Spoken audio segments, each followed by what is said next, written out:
sulod. Oh. Mahilig to beer si Sir, no? Mahilig og beer.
Pagkalami dire pwede kay dire mag chillax pagkanindot nawa. So karon is low tide, so pwede ra gid dire makaligo anytime. Nasa direct private access sa beach. Muni ang cottage diri sa beach. So Muna siya ang iyang beachfront sa property. So from the residential house, this is the access going to the beach area. So this is your private access, guys, and you have the 2 native cottages in front of your beachfront. This is your property. You have a private access to the beach. This is amazing, guys. So this is a clay property, and you have the developed existing access stairs going to the beachfront area. So look at that. So from here, access to the beach, there is another guest house that is fully rented long term, and right now is occupied. So there is existing villas already existing, occupied by the renters for long-term rent. And this is the residential house, that one. So this property, as you can see, is a fully fenced, and this is the beachfront area. You have the private access going to the beach. Very nice, and as you can see, it's a fully landscape. Look at that. What a beautiful property, quiet and peaceful.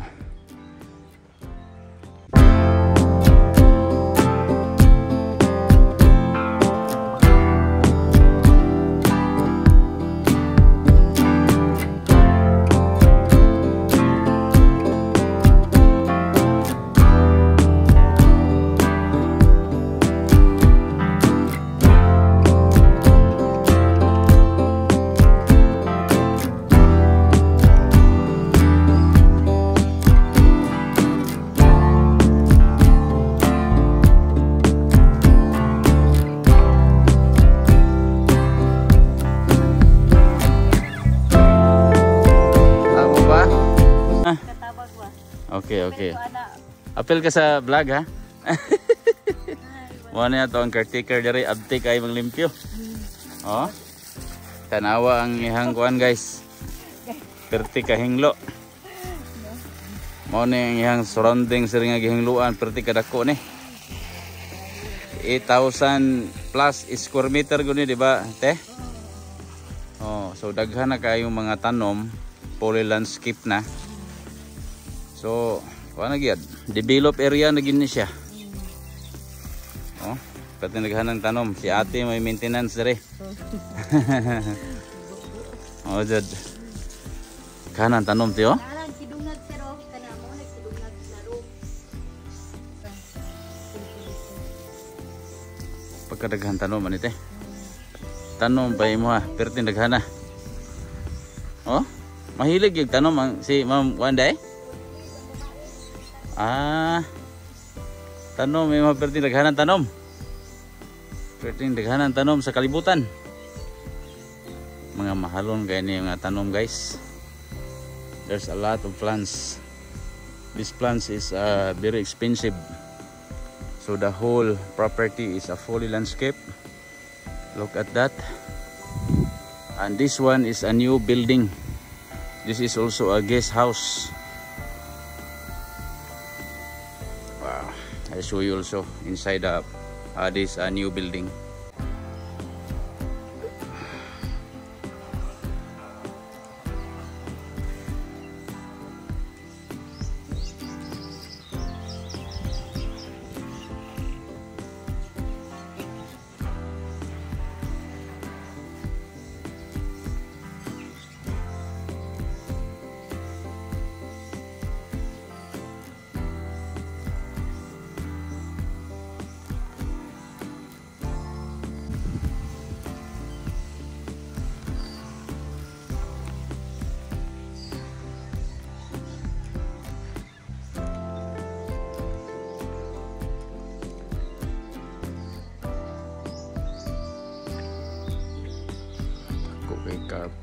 Pwede sa duha ka sakyanan.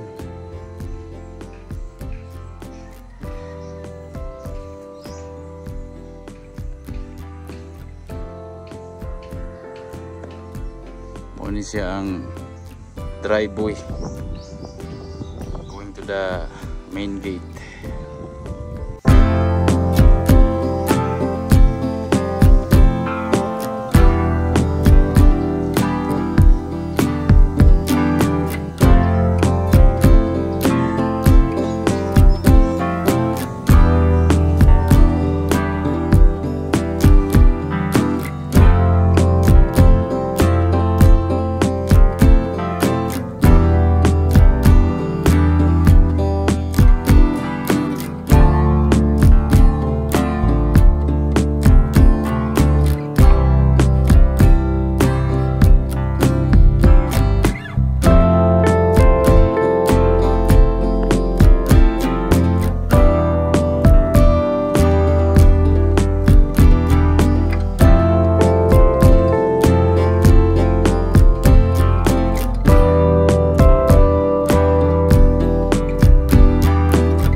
Oo lamig ang hangin Presko kang hangin ba?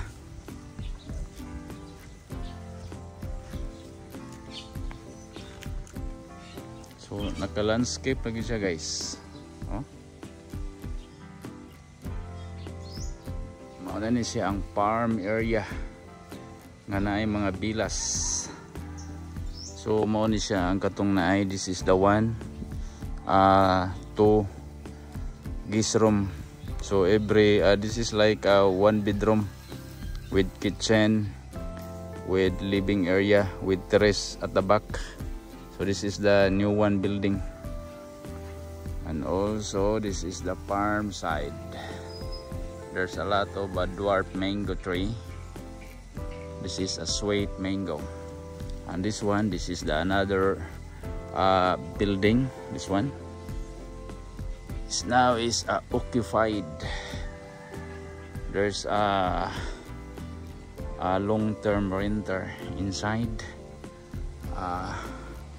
accommodating this building. So this is 4 bedrooms, 2-story.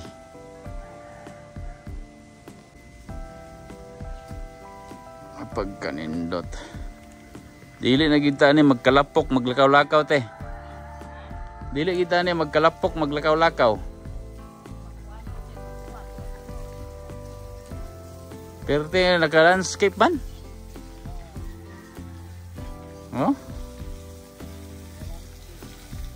Mo ni si ate diri guys. Mo ni siya ang caretaker diri, siyang maintenance. Hinglo kayo ang lugar. Uy, namay namunga rin nga mangga de. Di pa ni makaon te? Mo ni say dwarf nga sweet mango no?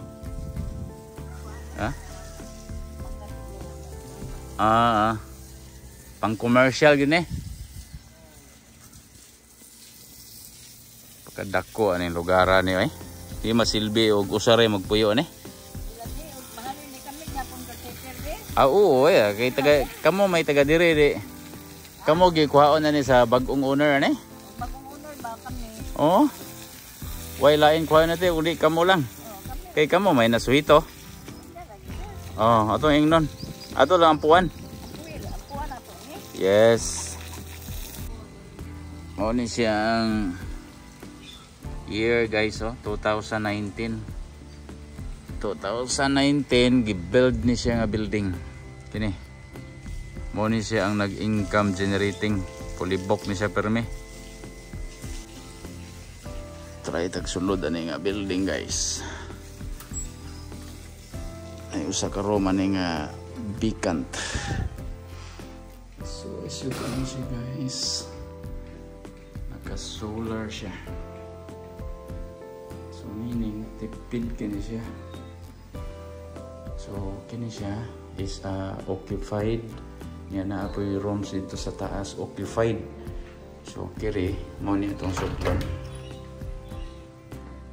kuya kay mga kahoy, mga hardwood.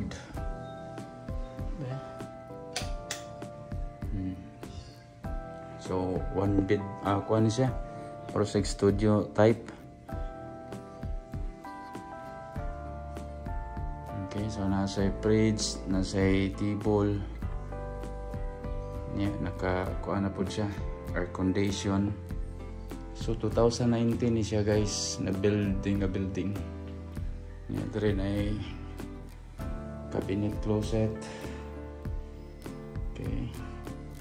Yan nasa on nga toilet and bath. So mo niyang on nga toilet and bath. Okay. Yan. So na siya hot and cold. Okay. At the same time, nani siya terrace. Nasa terrace dire. So, during sunset, pwede ni siya dire mag-enjoy, mag-coffee ka dire. So, ma-enjoy ni mo ang sunset. Facing the side ang sunset. So, mauni ang usa ka room available karon. Kagpila ang rate anite? 1.8. Mao ni siya ang rate sa 1.8. Oh, mao na rate sa 1.8. So ang 1.8 guys, mao ni siya no. Nasa cabinet closet. So kini siya is king size bed. Nasa kanang kuan, table. Nasa fridge. Napod sa table kini I guess para ni dito sa terrace. Nga naa kay on nga toilet and bath. At the same time, maka-access ka sa swimming pool, niya maka-access ka sa beach. Niya quiet kayo and peaceful. Niya limo indot kayo ang surroundings mo kay murag forest. Farm siya, daghan kasi mga mango tree, a dwarf. Tanawa mo ni mo ang view in your window. Niya diri pod sa imong heater, sa imong bed, mo po ni mo ang view. So, mango farm. Yeah, dire during sunset na moto sa view sa during sunset. Kung i-open nimong curtain so ma-enjoy nimong sunset or either adto ka sa terrace mag inom ka og coffee so ma-enjoy gid nimo. So nindot mao ni siyang usa ka building 4 bedrooms nga income generating. So 2019 ni siya. Nya katong akong previous nga gitan-aw mo toy bag-o nga building. Tong duha ka rooms nga tag 1 bedroom nya na sa isala. So mas spacious to siya nya bag-o. So perfect ayo, income generating na ni siya. Resort, farm and resort with villas. Income generating. So perfect ni. Good for investment. So kini siya nga building guys, ang ilang kitchen ani is outside. Nasa second floor. So pwede sila makaluto diri. So mo nilang kitchen. So kung mo check in ka diri, magdala kag bugas, magdala kag lutuonon. So pwede ra gyud makaluto-luto ka diri, makatipid ka diri kay na naman kay kitchen. Check na to ang tubig. All right. Kusog kayong water supply. Kanindot sa bulak. So gikan sa building aning kuan apartment or villas. So na ay restaurant cottage. So under the cottage is naa say dako kayo nga underground nga water tank under this cottage or restaurant. So no problem about the water. The water source is from the municipal And also there is a rain catcher tank. So mo na ilang gamiton mamubo sa mga buwak ug mga tanom. At the same time naka solar, so tipid ra kaayo gid kaayo ni sila og kuryente. So mo ni siya guys. Tanawa.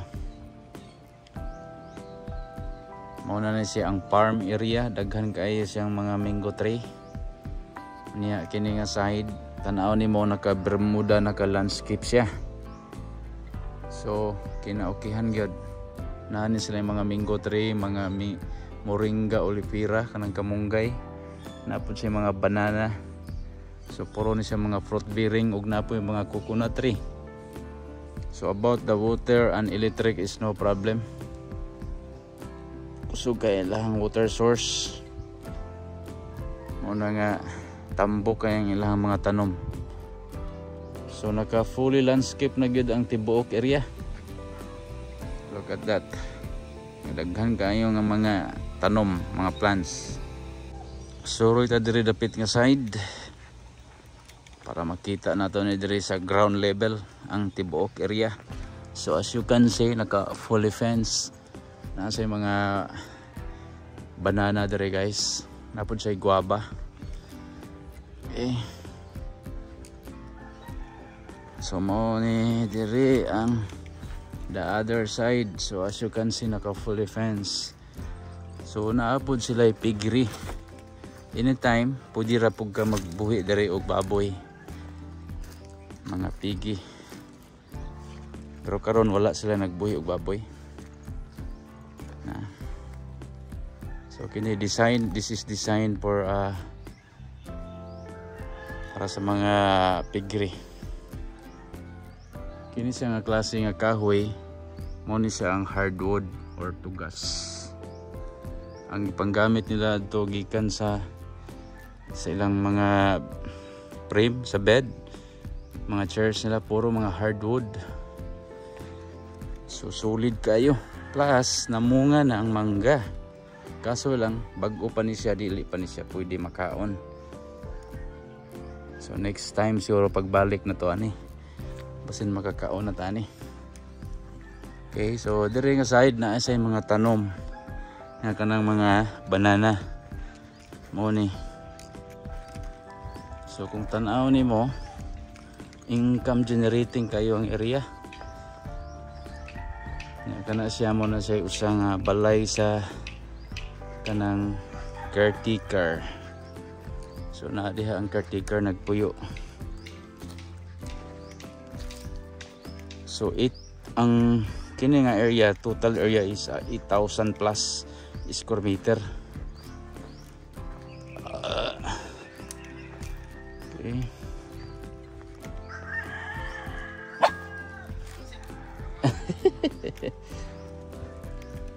So dirita sa may main gate. Muna niya ang main gate dire. So nasa gate, naka fully fence ang entire property. So mo po ni siyang usa ka balay sa caretaker. So hinglo kayo ang lugar. Kaya naman sila maintenance nga caretaker. Dire usa po ni siya ka pwede ni siya murag parking area para sa mga motorcycle. Nya kini muna ni siya ang road right of way. Padulong na sa highway, doon kayong highway guys, walking distance ra, main highway na. So as you can see, gated na siya. Okay, at the same time mao ni siya ang driveway padung dilo sa main house, sa residential house. So nice kayo ang property. Na ay farm, mango, mga dwarf mango tree, nasay ka ng coconut tree, nasay mga banana, naay guava, nasay moringa olivera, plus nasay papaya. Daghan kayo siyang mga plants, mga tanom, mga expensive kayo niya, naka fully landscape na ang area. Ang entire property naka fully fence, gated. Yan na kay access private sa beach. At the same time na kay farm. So location wise is perfect because you know going to public market, church, schools, hospital in Loon, that is only 10 minutes drive. And also if you're going to Tubigon Seaport, and also or mall in Tubigon, there is a Alturas Mall and also BQ Mall, that is only 30 minutes drive. And also if you are going to Tagbilaran City, that is 30 to 50 minutes drive depending on your driving skills. So that is our distance. So very not far, very close to the major establishment, just like that. If you're going to Panglao Airport, that is 1 hour drive more or less. And also going back to the main house, I'll show you guys. So this is the driveway.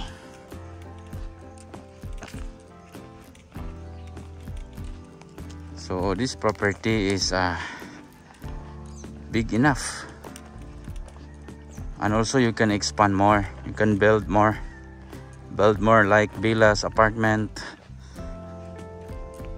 And the location wise is very accessible, also quiet and peaceful. So this is the driveway, guys. Look at that.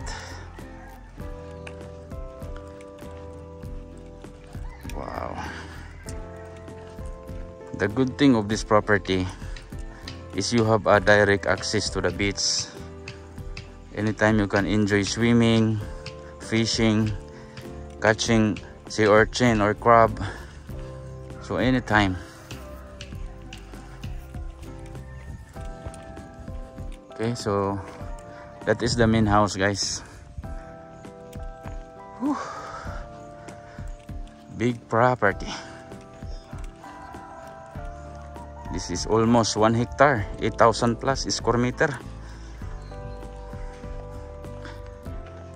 And it's fully landscape and income generating. So if you are looking for investment, you can consider this property. This is very nice and also income generating, perfect for investment. Hi guys, welcome back to my channel again. This is Roland Explorer. Don't forget to like and subscribe for you to become updated for our latest videos. So now, as you can see, I've been picturing about this property. It's along the beachfront. This is a cliffside. You have the access direct to the beach. So the property has a farm and also has a villas, income generating. So if you are looking property, vacation home or residential home or investment or income generating property, you can consider this one.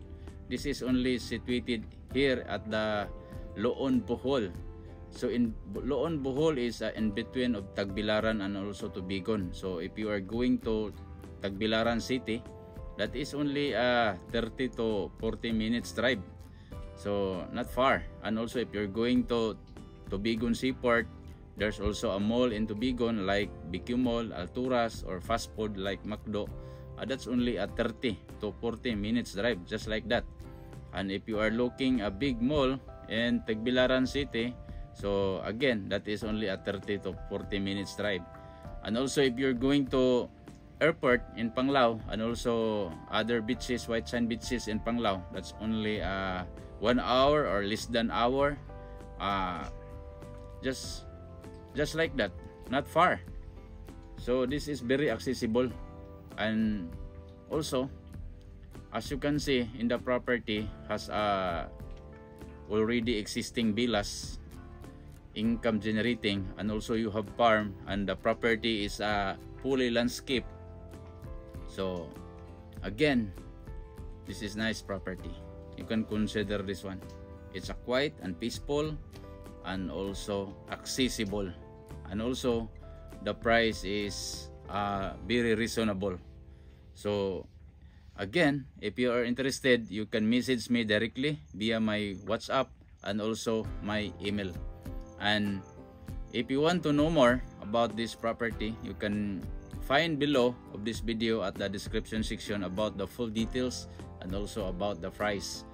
And by the way, I'm going to show you also the aerial view. So stay tuned guys, and see you next video.